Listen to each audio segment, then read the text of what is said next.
So I understand we have a new moon that we're going to get ready to deal with here. What's that going to mean for us? It is. It's the new moon in Aries. And even though the equinox was last week, really the new start comes at the new moon. We call it the lunation. And wherever the new moon is, that's where your attention is going to be focused over the next 30 days or so. So I thought I would go through all 12 signs and give you a heads up about what you could expect. All right. So for the new moon in Aries, it indicates all new starts.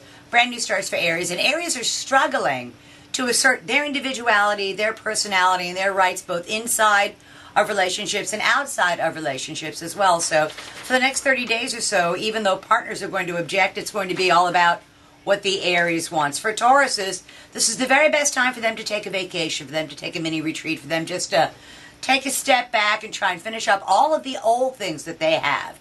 And it's sort of like they've been waiting for one thing to happen to enable them to go forward with that, and that happens over the next 2 weeks or so, which will be great. Okay. And that will let them then go forward full steam ahead.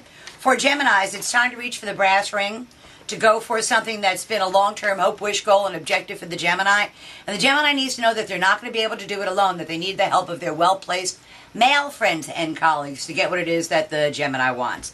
For Cancers, 10th house in career and public standing. Cancers have been saying for a long time that they want a new start, they want a new start professionally, and they want to be taken seriously, and they want some authority to do that. Well, that comes down over the next 30 days or so, and they need to be sure that they can put up all the things and bring to the table what they say they can do, because this is something they've been trying to do since last August. For Leos, this is great news for them. Important matters at a distance, legal matters, educational matters, waiting for some sort of official permission to go forward comes over the next 30 days or so, which I know will make the Leo happy because it'll help bring the Leo what they want because the law's on their side and they want to hurry up and implement it. I'm ready. So for Virgos, other people's resources, it's not about the money that they make. It's about maximizing an existing resource, taking a resource already at hand and finding a way to get more out of it, to extract more out of it rather than having to put more money into it. And it's unearned income falls the Virgo way, which I'm always happy to be on the receiving end. For Libra,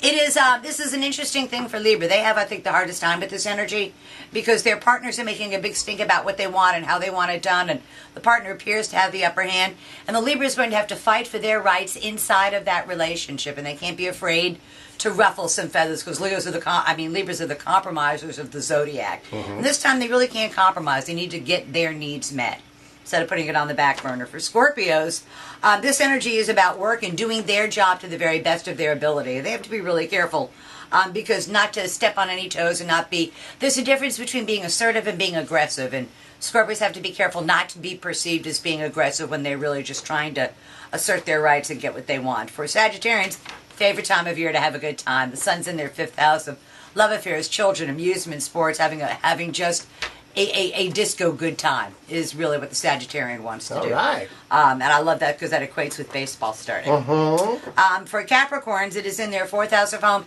and they are really trying to refurbish their home, remodel their home, make their home a lot more stable for them, a stable base of operations. And they have to be careful. They need to remember when you paint one wall, it makes the wall next to it look dingy. And that's the kind of thing that just spreads throughout the whole house. And then for Aquarians, it's in their 3rd house of day-to-day living, and the pace of their daily living is about to pick up. So they have to be careful for what they volunteer for, because right now they have the time, but the 2 or 3 things you're going to pick up over the next 2 weeks or so, it's going to take way more time, effort, and energy than the Aquarian thinks it's going to take. And then for Pisces, the last sign, it's about making more money, but it's about them making more money. It's about them going out and making the circumstance that helps them make more money instead of just waiting for it to fall out of the sky.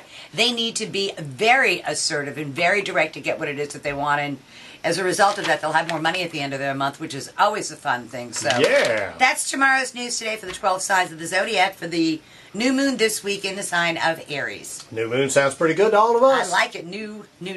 Yeah, you got it, and we'll see you next week with some more Always a new news. Pleasure.